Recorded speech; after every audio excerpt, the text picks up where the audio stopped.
지금부터 고전시가를 모두 다 배울 거예요. 그러면 맨 처음에 시작이 뭐부터 나와야 되냐면 기억할지 모르겠지만 고대가요인 구지가 황조가부터 시작해서 향가, 고려가요, 시조, 가사 순차적으로 나와야 돼요. 그런데 선생님이 순서 하나를 딱 뒤바꿨어요. 여기 있는 고전시가 원문책은 모두 다 시대순으로 되어 있는데 딱 하나만 순서를 바꾼 게 뭐냐면 맨 1번에 뭐가 나와 있어요? 색칠해 보세요. 시조가 나와 있죠. 주제별 시조 백선이라고 돼 있죠. 시조 색칠해 보세요. 시조를 제일 먼저 배우게 돼요. 시조는 원래 어느 시대 문학이니 얘들아? 시조는 원래 조선시대 문학이에요. 그러니까 시대순으로 배운다면 한참 뒤에 가 있어야 되는데 시조를 맨 앞으로 뺀 이유는 뭐냐면 여러분이 고1 올라가자마자 중간고사, 기말고사, 내신 시험 보잖아요. 그때 1, 2, 3, 4, 5번 선지로 배우지 않은 상태에서 시조가 1, 2, 3, 4, 5로 바로 나옵니다. 현대시가 나오거나 시조가 나오는데 그래도 현대시는 현대어로 되어 있으니까 여러분이 읽기라도 하는데 시조는 읽어도 해석이 안 되잖아요. 선생님 그래서 시조를 제일 먼저 마스터를 시켜주고요. 그 다음 시대순으로 장르를 나가게 되어 있어요. 이해갔죠? 무슨 말인지. 그래서 시조 백선을 먼저 배울 거고요. 선생님 거기다 백선이라고 해놨지만 사실은 한 130편 정도 돼요. 근데 너무 숫자가 크면 여러분이 싫어하니까 30은 잘라놓고 100이라고 선생님 거짓말 해놓은 거야. 한 130편 정도를 보게 될 거고요. 우리 문제집이 있었잖아요. 문제집까지 포함해서 보면 훨씬 더 많은 작품을 보게 될 거예요. 그럼 주제를 한번 볼까요? 선생님 주제별로 시조를 묶어봤더니 주제가 몇 개쯤 나오냐면 한 10개 정도로 묶여져요. 그럼 이거를 공부하고 나서 어떻게 활용하는지 알려줄게. 예를 들면 거기 주제 첫 번째가 뭐니? 고려가 망함을 한탄하는 시조를 전부 다 모아놨죠. 여러분이 국어교과서를 받으면 9개의 종류로 나뉘어요. 학교마다 9개의 종류가 있어요. 근데 우리 학교 교과서에는 고려가 망함을 한탄함 시조에서 첫 번째 시조가 실려 있는데 시험 볼 때는 나머지 것들 가지고 묶어서 나올 수 있는 거죠. 무슨 말인지 알겠죠? 또 선생님께서 학교 시험 낼 때 외부지문 엮어서 나와 라고 하면 선생님이 지금 만들어준 책에서 내가 있는 작품, 같이 묶여있는 작품들이 시험에 같이 나올 수 있는 것들이에요. 그러니까 여러분은 한 번에 다 묶어서 볼 수 있는 장점을 가지고 있고요. 필기를 잘 해놓으면 고3 때까지 아이들이 이 책을 버리지 않거든요. 여러분만의 고전시가 자습서가 되는 거예요. 현대시도 200편을 전부 주제별로 묶어놨어요. 똑같은 방법으로 뭐 하나를 교과서에서 배웠을 때 같이 묶여있는 그 시들이 시험에 같이 나올 수 있는 시가 되는 거고요. 한꺼번에 공부하면 훨씬 더 기억하기도 쉽고 문제를 풀기도 수월하게 되어 있어요. 이해갔지? 자, 넘겨서 그럼 이제 본격적으로 시조를 한번 시작해 보도록 하자. 자, 여러분은 수업을 들으면서 필기하면서 이해하면서 동시에 따라와야 돼요.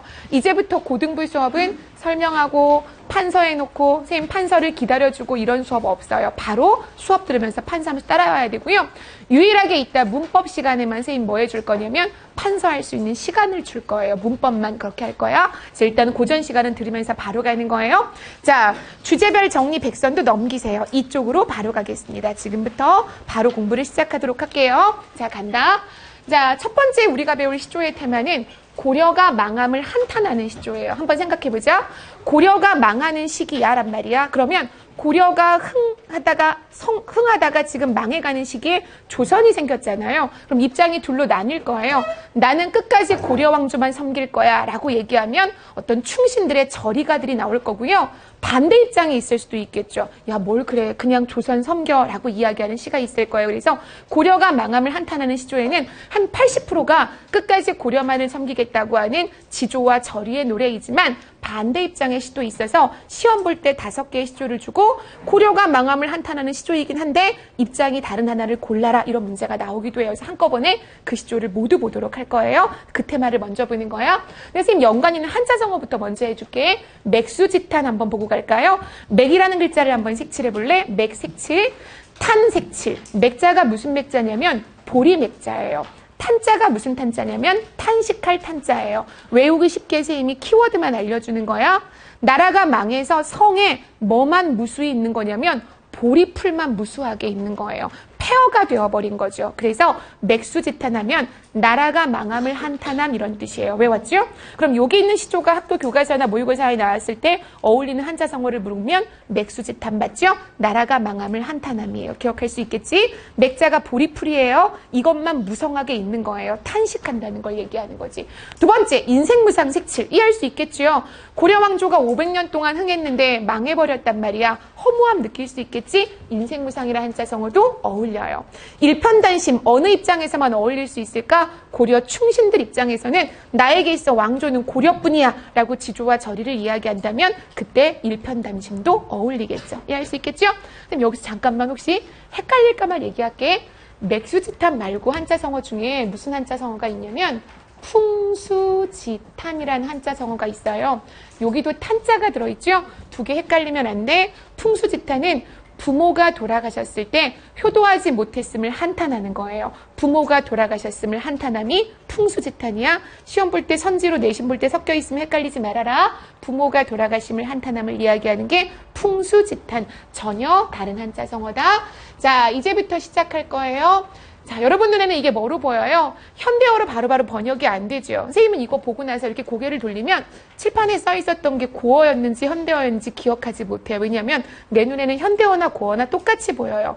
여러분이 궁극적으로 길러야 될 능력은 뭐냐면 여기 있는 작품도 다 알아야 하지만 고어로 써 있는 작품들을 줄줄 읽고 해석할 수 있는 능력을 갖추어야 돼요. 이 책이 끝났을 때는 어느 구절이 나오든 다 해석할 수 있게 될 거예요. 자기적으로 인위적으로 외우려고 하지 말고 자꾸자꾸 독해하면서 익숙해지셔야 합니다. 이해갔지? 가보도록 할게요. 잘 봐. 백설이 잦아진 곳에 고래 구름이 머으래라 이렇게 돼 있죠. 일단 잦아짐부터 먼저 해석해 볼게. 비가 잦아들다, 눈이 잦아들다 이러면 멈추다, 그치다 이런 뜻이에요. 그러니까 백설이 그친 또는 백설이 멈춘 이런 뜻이겠죠. 백설이 멈춘 고을에 구름이 해석되는 건 현대어로 적지 마세요. 자꾸자꾸 혼자 힘으로 그냥 해야 돼.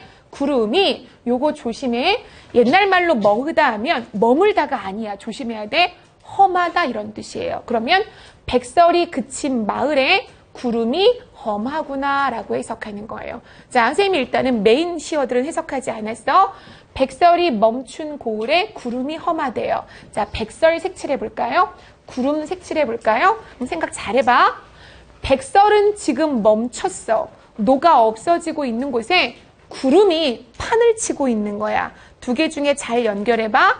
지금 사라져가는 고려 충신은 누구고 새로 판을 치고 있는 조선의 신흥 세력은 누구일까요? 어떤 게 고려 충신일 것 같아요? 맞춰보세요. 그렇죠. 백설이 되는 거죠. 그럼 얘는 뭘 상징하는 거야? 고려 충신이 되는 거죠. 잘했어. 고려 충신들, 고려 말에 지금 다 사라져가고 있잖아요. 고려 충신이 사라져가는, 노가 없어져가는 마을에, 고을에 구름, 조선의 신흥 세력이겠죠. 이해갔죠? 이성계 일파가 되는 거예요. 화자 입장에서는 이 구름은 세모예요. 선생님, 세모하는 것은 부정적인 시어를 얘기하는 거야. 이거 고려 충신이 있었거든. 아, 우리 고려 충신들이 다 그친 사라져가는 마을에 이제 구름이 조선의 신흥 세력이 험하구나라고 이야기하는 거죠. 이해할 수 있겠죠? 요 시어와 요 시어의 의미를, 상징적인 의미를 기억해야 되죠. 반가운 매화는 해석되면 적지 마. 어느 곳에 피었는고 해석되죠. 매화 동그라미 해보겠습니다. 매화, 난초, 국화, 대나무 공통적으로 어떤 속성을 가지고 있지? 지조, 절개 이런 뜻이겠죠. 선생님 동그라미 했잖아요. 지조와 절개 이런 이미지를 가지고 있단 말이야. 당연히 매화 어디 갔어? 이렇게 얘기하는 것은 고려 충신들은 도대체 어디가 있는 거야? 라고 얘기하는 거니까 이 매화와 백설은 이미지가 똑같은 거죠. 이해할 수 있겠죠? 반가운 고려 충신들은 어디가 있는 거야? 이렇게 얘기하는 거죠. 그 다음 석양, 해질 무렵이죠? 맞아. 시간대 어울려. 지금 봐. 분위기 봐. 이 시간대가 해 뜨는 아침이 어울리겠어? 대낮 12시가 어울리겠어? 어울리지 않죠? 해지는 소멸의 시간대가 어울릴 거 아니에요. 그렇죠? 그래서 석양에 홀로 별표해 놓겠습니다. 화자 쓸쓸해야 좀 더 어울리겠죠? 홀로 서 있어서 갈 곳 몰라 하노라라고 해석하는 거죠. 어려운 거 한 개도 없죠? 어떤 내용이에요? 주제 이런 거 안 적어도 돼. 주제 거기다 써 있잖아. 뭐라고 돼 있니? 고려가 망함을 한탄하는 시조를 다 모아놓은 거예요. 이해갔죠? 요 두 개의 시어를 기억해 놓은 상태에서 전혀 다른 작가의 다른 작품을 한번 볼 거예요. 자, 연결해 보도록 할게. 흥망이 유수하니 이렇게 돼 있죠. 자, 칠판 간다. 흥하고 망함이 이런 뜻이죠. 흥하고 망함이 유수 그랬어요. 숫자가 무슨 숫자 보여요? 한자 보이죠? 물 숫자죠. 흥하고 망하는 것이 물과 같아 라고 얘기하는 거니까 인생무상을 얘기하는 거예요. 흐르는 물처럼 덧없다고 이야기하는 거죠. 일단 인생무상 한번 적어봐. 흥하고 망함이 흐르는 물과 같으니 만월대 네모하겠습니다. 어렵게 생각하지 마. 고려 왕조가 있던 곳이에요. 고려 왕조가 있던 곳 적었어요. 만월대는 고려 왕조가 있던 곳인데 거기에 뭐만 있게 해요? 이거 보이니? 초자가 무슨 초자지? 풀초자죠. 그런데 추가 무슨 추냐면 가을추예요. 얘들아, 가을에 있는 풀은 다 시들어 있는 누런 풀이잖아요.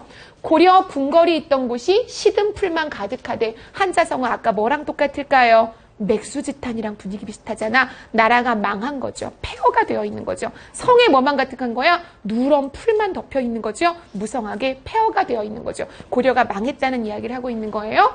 500년 왕업 그랬어요. 500년 왕업 메모하겠습니다. 고려 왕조 500년을 얘기하는 거죠. 500년 동안 흥했잖아요.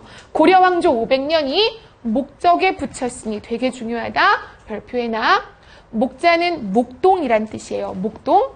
적자는 필이 적자예요. 그러면 500년 왕조의 역사가 목동의 피리 소리에 깃들어 있으니 이런 뜻이에요. 조금 어렵지? 무슨 말이냐면 옆에서 목동이 삐리리 하고 피리리 부는데 500년 고려왕조의 역사가 막 주마등처럼 확 스쳐가는 것 같은 거예요. 뭘 얘기하고 있냐면 인생무상을 얘기하는 거예요. 그 화려했던 500년이 목동의 피리 소리에 삐리리 하면서 다 스쳐 지나가는 것 같다는 거죠. 인생무상이에요.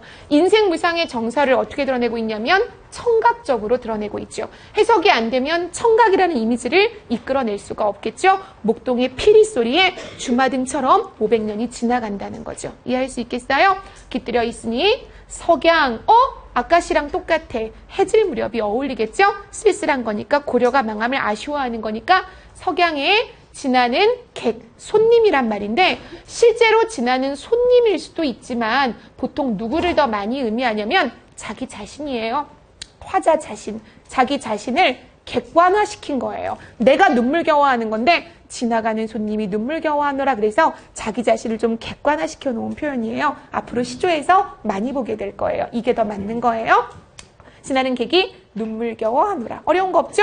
주제가 뭐예요? 고려가 망함을 한탄하고 있는 거죠. 이끌어낼 수 있는 정서, 인생무상, 어울리는 한자성어, 맥수지탄, 청각적으로 인생무상을 표현했다라고 얘기하는 거. 어려운 거 없죠? 아까랑 똑같지, 그치? 얼마든지 시험에 어떻게 나올 수 있을까? 아까 시조가 교과서에 있었어. 여기 나온 화자의 심리랑 똑같은 시를 골라라. 1, 2, 3, 4, 5 하면 얘가 답으로 나온다면 찾을 수 있어야 되는 거죠. 이해 갔죠?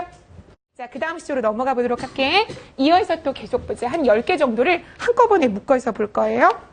자, 하나 더. 여기까지 봤죠? 그 다음에 500년 도읍지를 요시 굉장히 중요해. 별표 5개 해놓으세요. 별표 5개. 좀 어려울 거야. 선생님 같이 보자.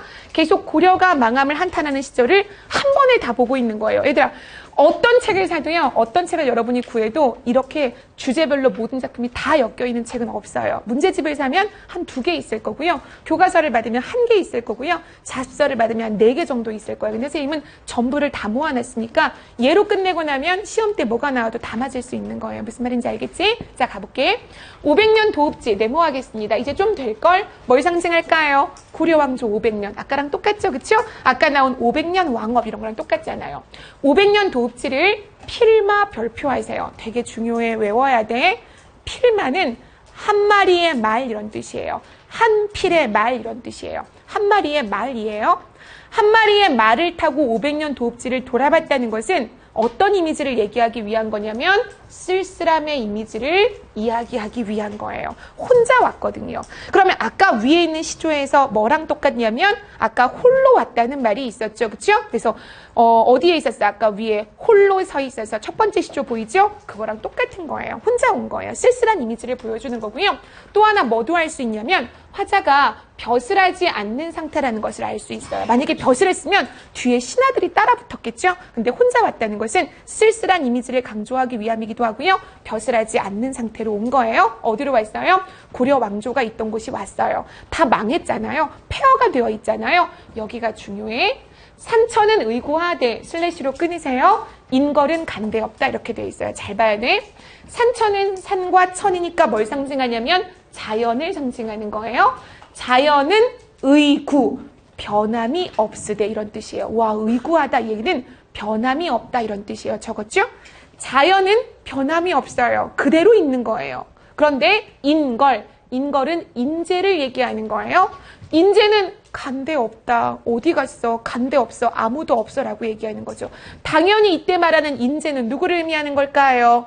고려 충신들. 그렇죠. 고려 충신들을 얘기하는 거죠. 그럼 시험 문제를 이렇게 낼 수도 있겠죠. 여기는 인거를 밑줄 그어놓고요. 얘와 의미가 같은 시어를 첫 번째 시조에서 찾으면 백설이에요, 구름이에요? 백설. 이렇게 연결이 돼야 되는 거죠. 외우면 안 돼요. 해석이 돼야 되는 거예요. 외우면 한 시간만 지나도 다 까먹어요. 문맥의 힘으로 가는 거죠. 인재들은 다 어디 간 거야? 당연히 고려 충신들이 없다는 거죠. 근데 왜 중요하다고 했을까요? 대조 보이나요? 자연은 변함이 없는데 인간들은, 인재들은, 충신들은, 고려 충신들은 다 사라졌어라고 얘기하는 거니까 대조가 들어있는 거죠. 인간과 자연의 대조가 들어있어요. 다시 한번 뭐가 들어있어요? 인간과 자연의 대조가 들어있죠. 뭐를 강조하기 위함일까요? 뒷부분을 강조하기 위함인 거죠. 이해할 수 있겠죠? 왜 충신들은 다 없는 거야? 자연은 그대로인데 이렇게 대조의 코드를 만들어 놓은 거고요. 대조만 있는 게 아니고요. 산천은 인걸은 짝을 이루죠. 의구하되 간대 없다 짝을 이루죠. 구절이 짝을 이루면 무슨 법이라고 해요? 대구법이라고 하죠. 그래서 여기에는 대조와 대구가 둘 다 쓰여 있는데 중요한 거 대조법이 쓰였다는 거예요. 인간과 자연의 대조를 이야기하는 거죠. 인간과 자연의 대조를 왜 했을까? 우리 한번 확장해 볼까? 고개 들어볼래? 선생님 얘기 듣고 이해 잘 안 가면 한 귀로 듣고 한 귀로 흘려도 괜찮아요. 도종환 시인의 시 중에서 옥수수밭 옆에 당신을 묻고라는 시가 있어요. 이 시는 자기 아내가 죽고 나서 아내에 대한 절절한 그리움을 시로 쓴 거예요. 근데 이 시가 어떻게 시작되냐면 견우와 직녀도 1년에 한 번 만난다는 7월 칠석 날에 나는 당신을 땅에 묻고 돌아오네 이렇게 시작해요. 그러면 7월 칠석은 1년 동안 견우가 직녀가 내내 떨어져 있다가 딱 만나는 그 만나는 날에 나는 아내를 땅에 묻었어요. 어떤 코드가 들어있는 거예요? 대조의 코드가 들어있는 거죠. 왜 집어넣었을까요? 뭐를 강조하기 위해서? 나의 슬픔, 나의 비참함을 강조하기 위해서. 대조의 코드를 집어넣는 이유를 알겠죠? 무슨 말인지? 마찬가지예요. 자연은 변함이 없는데 도대체 고려 충신들은 어디 간 거야? 이 안타까움, 이 쓸쓸함을 강조하기 위해서 대조의 코드를 집어넣은 거죠. 이해할 수 있겠지요? 자, 간다. 어지버 감탄사예요. 뜻 없어요. 태평연월 메모하겠습니다. 태평했던 시절 언제를 얘기하는 걸까요? 고려 왕조 500년이지 뭐야. 해석되면 굳이 안 적어도 돼. 태평연월이 꿈만 같아. 다시 돌아올 수 없을 것 같아. 그때가 꿈인 것만 같아. 당연히 느껴지는 정서, 인생 무상이 되는 거죠. 이해갔죠? 한꺼번에 묶어서 보니까 되게 좋지요? 이거를 따로따로 떨어뜨려서 보면 기억할 만하다가 새로운 게 나오고 이런데 한꺼번에 묶어서 지금 다 같이 보고 있는 거예요. 됐지요? 자, 그 다음 조금만 더 가보도록 할게요. 이 시는 여러분이 다 알 거예요. 중학교 때 봤던 시죠? 요거 누가 썼어요? 말해보세요. 그렇죠. 정몽주가 있었죠. 정몽주가 자신의 일편단심을 노래했다고 해서 우리 이것을 무슨 가라고 해요? 단심가라고 얘기하죠. 이때 일편단심은 당연히 고려에 대한 일편단심을 이야기하는 거예요.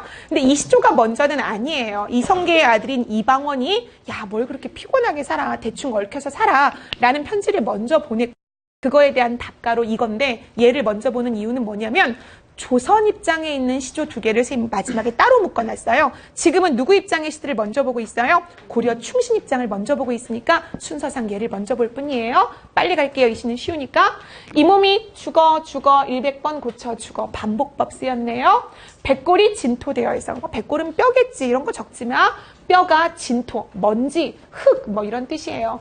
백골이 뼈가 다 사라져서 먼지가 되고 흙이 되어서 영혼이라도 있고 없고 영혼이 없어지더라도 이런 뜻이겠죠? 있고 없고 간에 뭐예요? 점층법 쓰인 거죠? 죽어 또 죽어 뼈도 사라져 영혼도 없더라도 점층법 의미가 점점 세지고 있죠?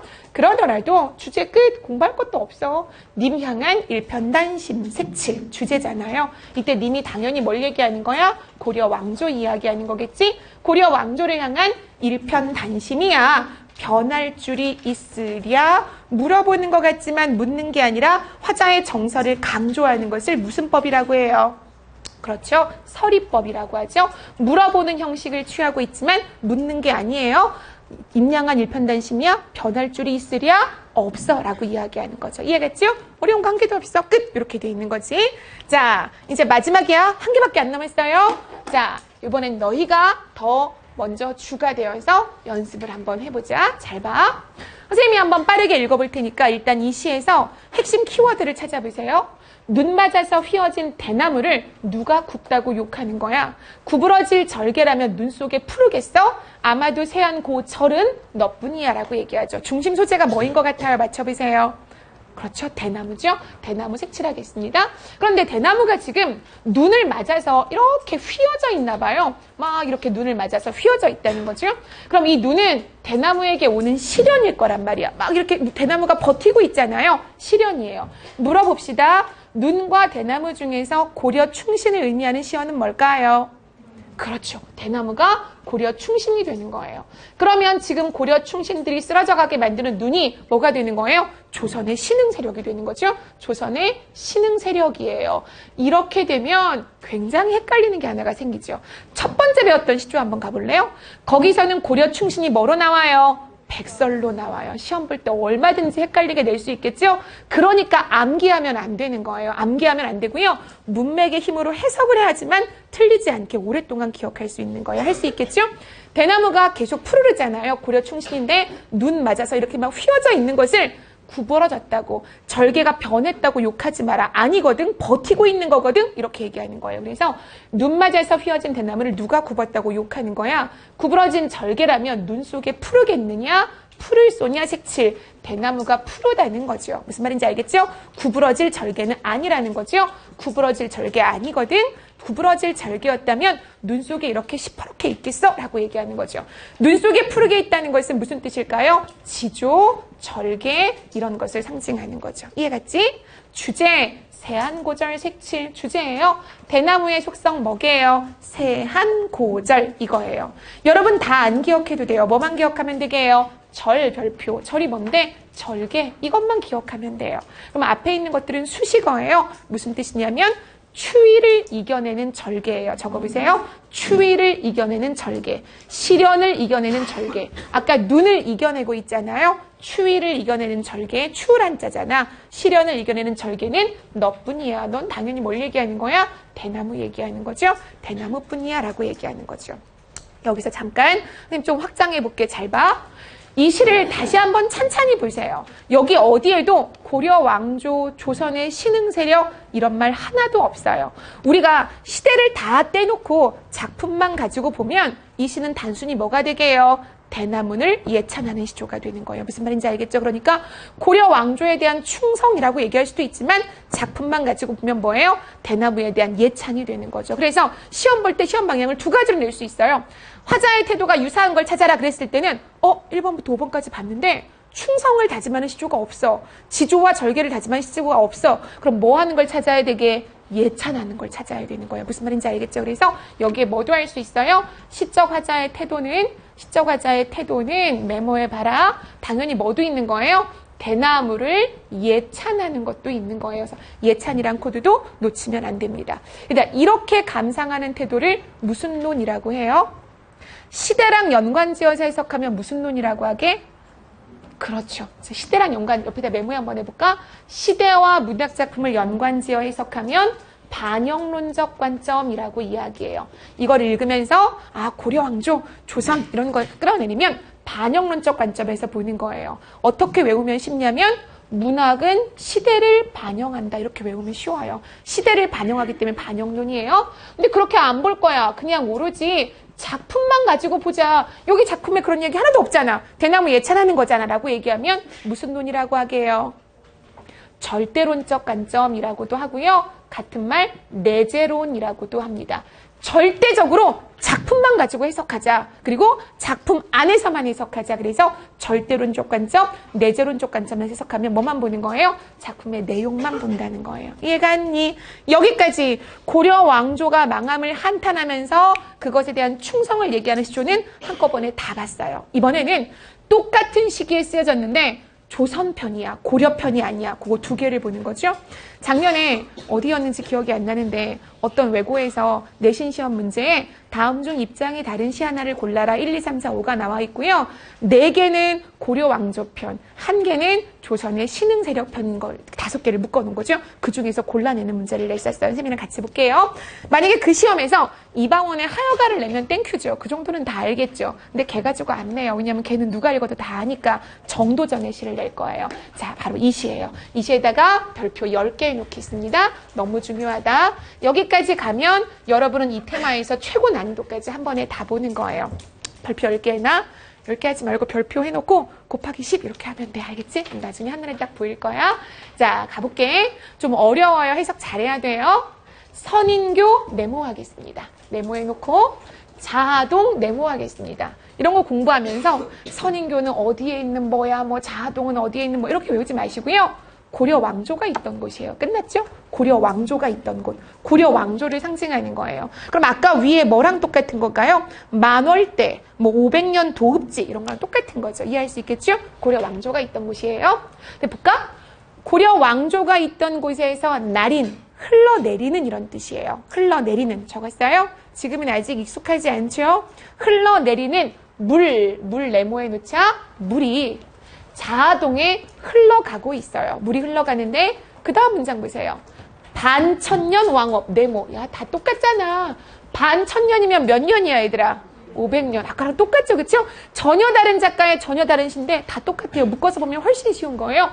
야, 500년 왕업이 띠리리 물소리뿐이야. 말해봐. 정서가 뭐예요? 그렇죠. 인생무상 똑같잖아요.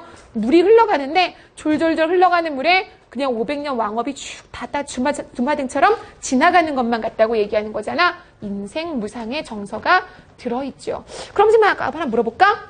청각적 이미지를 통해서 인생무상의 정서를 드러내는 게 아까 있었죠. 뭐 기억나니 얘들아? 아까는 어디에 깃들어 있다고 했어? 500년 왕업이. 그렇지. 목동의 피리 소리에 깃들어 있다고 했죠? 똑같은 거예요. 청각적 이미지를 통해서 500년 왕업이 그냥 다 흘러가는 물소리 같다. 인생무상 허무함을 이야기하는 거죠. 그렇죠? 그러니까 여기까지는 아직까지 화자의 입장을 알 수가 없어요. 약간 고려 왕조가 망한 것을 한탄하는 뉘앙스는 똑같아요. 그런데 여기에 숨은 뜻이 있는 거예요. 이 시 누가 지었냐면요. 작가 이름 얘만 한번 적어 놓을까요? 정도전이 지었어요. 조선의 개국공신이잖아요. 고려왕조 편을 들 리가 없어요. 정도전이. 그치? 얘는 조선 편이에요. 노골적으로 얘기하진 않아요. 은근하게 얘기해요. 아이야, 뭐 시조에서 상투적인 표현이에요. 그냥 부르는 거야. 뜻 없어요. 고국의 흥하고 망함을 물어서 무엇하리요? 왜 물어? 따지지 마. 뭐 하라는 거야? 대세에 합류해. 현실을 받아들여. 조선을 합류해. 라고 얘기하는 거예요. 그러니까 조선을 섬기라는 이야기를 노골적으로 하진 않았어요. 어떻게? 은근하게 적어놓으세요. 은근하게 시대에 따라야 함. 조선을 받아들여야 함. 이런 뜻이 되는 거예요. 야, 흥하고 망함 따지고 있으면 뭐해. 그냥 받아들여. 이런 뉘앙스로 얘기하는 거죠. 그러니까 아까 위에 있는 시랑 섞여 있다 하더라도 여기까지는 굉장히 비슷하다 하더라도 전혀 입장이 다르다는 것을 알아야 합니다. 무슨 말인지 알겠죠? 얘는 조선 입장이에요. 이해할 수 있겠죠? 그 다음 하나 더. 뭐 이거는 당연히 적어놓으세요. 이방원이 있었죠. 적어놓으세요. 이방원. 이성계의 아들 이방원이야. 당연히 뭐 말할 것도 없지. 조선 편이죠. 그쵸? 작가 이름 필요한 것만 적자. 적어. 이방원. 아까 정몽주, 이방원, 정도전 정도만 아시면 되고요. 나머지 작가 이름 몰라도 됩니다. 자, 이방원이 지은 이 시를 아까는 우리 단심가 봤었죠. 답가로 얘를 뭐라고 하냐면 뭐 어떠리 해서 하여가라고 얘기하죠. 하여가. 해석 되게 쉽죠? 가볼까요? 이런들 어때? 저런들 어때? 순서는 상관없지만 무슨 뜻이겠어요? 고려를 섬기면 어때? 조선을 섬기면 어때? 이렇게 이야기하는 거죠. 이해됐죠? 고려를 섬긴들 어떠하며 조선을 섬긴들 어떠겠어? 만수산, 산이지 뭐야? 만수산에 있는 측이 뭐야? 칙이지 뭐야? 칙은 어떻게 돼 있지? 우리가 막 얽혀 있잖아. 야, 네 편 내 편 나누지 말고 우리도 막 이렇게 막 얽혀서 잘 살아보자라고 얘기하는 거예요. 만수산 드렁칙이 얽혀져 있어. 그거 어때? 괜찮잖아. 우리도 이같이 얽혀져서 100년같이 누리리라 쫙 네모 주제잖아요. 야, 조선, 고려 나누지 말고 합류해. 우리도 이같이 얽혀져서 100년 동안 한번 누려보자. 잘 살아보자. 라고 이야기하는 거죠. 일종의 목적이 뭘까요? 회유죠, 회유. 꼬시는 거죠. 정몽주를 꼬시기 위해 썼는데 정몽주가 이거 받고 아까 답장을 하면서 쓴 거 아니에요. 그쵸? 그래서 그 답장 쓰고 나서 결국엔 죽임을 당했죠. 그쵸? 이렇게 돼 있는 시가 되겠습니다. 끝났어요? 고려가 망함을 한탄하는 시죠? 한 번에 다 배웠습니다. 테마로. 되게 쉽죠? 그쵸? 다시 한번 한자성어 맨 앞에 올라가 보세요. 한자성어 다시 한번 점검하고 갈게. 자, 간다. 맥수지탄. 나라가 망함을 한탄하는 거예요. 그래서 고려 왕조가 망함을 한탄했으니까 맞죠? 인생무상. 곳곳에 느껴질 수 있죠? 물소리 뿐이로다. 그 다음에 500년 왕업이 목동의 피리 소리에 깃들어 있으니 이런 것들을 위해서 인생무상 느꼈고요. 고려 왕조만 끝까지 섬기겠다는 일편단심의 정서도 볼 수 있었습니다. 됐죠? 넘겨보겠습니다. 넘겨서 이번에 또 시조를 한 번에 엮어서 볼 건데 두 번째 시조는 뭐냐면 테마가 단종 색칠해 보세요. 단종. 단종. 무슨 사건인지 다 알죠? 세종대왕의 아들이 누구예요? 문종. 문종의 아들이 누구예요? 단종. 그런데 단종의 왕위를 누가 뺏었어요? 삼촌. 삼촌이 원래 이름이 뭐였지? 무슨 대군이었지? 수양대군이었죠? 수양대군이 단종의 조카의 왕위를 뺏어서 왕이 돼서 그 왕이 이름이 뭐예요? 수양대군이 왕이 되면 세조가 되는 거죠. 우리 이 사건을 뭐라고 하냐면 적어놨죠? 개유정난이라고 하고요. 당연히 이 관점에서 해석한다면 색칠 반영론적 관점이 되겠죠. 여기 나온 시조들을 가지고 역사와 연결지어 해석하면 아까 얘기했잖아. 문학은 시대를 반영한다면 반영론적 관점이 돼요. 근데 고개 들어봐. 재밌는 게 뭐냐면 아까 고려가 망함을 한탄하는 시조는 두 편으로 나뉘어요. 고려편, 은근히 조선편 나뉘는데 생각해봐. 여기는 세조편이 있겠니 없겠니? 세조 잘했어. 단종의 왕위를 뺏었어. 잘했어. 한 개도 없겠죠. 그럼 여기 나오는 시조의 테마는 전부 다 주제가 뭐냐면 나에게 왕은 단종뿐이야. 단종이 너무 보고 싶어. 단종이 그리워. 이거 한 가지밖에 안 나올 거예요. 무슨 말인지 알겠지요? 그런데 만약에 여기에서 시대를 빼버리세요. 그럼 어떤 내용이 나올 수 있냐면 나 단종 너무 그리워. 단종 보고 싶어. 단종이랑 헤어졌어 해서 단종을 빼버리면 님에 대한 그리움과 시조가 똑같게 되는 거예요. 무슨 말인지 알겠죠? 그래서 해석을 두 가지로 다 해볼 수 있는 거예요. 그런데 그 님의 실체가 바로 임금이라는 것을 우리가 알고 봐야 정확하게 해석을 하는 거겠죠. 아까보다 문학성이 조금 더 올라가요. 한꺼번에 갈 건데 따라오세요. 문제 풀고 싶죠? 좀 이따가 이렇게 보면 너무 쉬운데 문제 다 맞을 것 같은데 싶지만 이따 문제 풀어보세요. 속도도 되게 안 나오고요. 정답도 안 나와요. 쉽지 않아요. 같이 가보도록 할게요. 간다. 요 시를 지은 사람은 단종을 유배지에 모셔다 놓고 정말 피눈물을 흘리면서 돌아온 사람이에요. 이 사람이 뭐라고 했나 볼게. 천만리 머나먼 길에 천만리 밑줄 그어볼까요? 단종을 유배지에 놓고 돌아왔는데 그 거리가 천만리인 것 같대요. 설마 줄자로 딱 쟀는데 정확하게 천만리는 아니겠죠? 뭘 보여주는 거냐면 정서의 깊이를 보여주기 위한 거예요. 정서의 깊이. 그만큼 멀리 떨어진 것만 같아 내 님과 이렇게 얘기하는 거죠. 이해가지 무슨 말인지? 그러니까 정확한 객관적인 수치가 아니라 정감의 깊이, 정서의 깊이를 보여주기 위한 거라는 거죠. 머나먼 길에 고운님 동그라미 다 알잖아요. 단종이라고요. 단종을 여희고 고어로 여희다는 이별하다. 여희다는 이별하다. 이건 이 정도는 꼭 알고 있어야 돼요. 단종과 이별하고. 됐죠?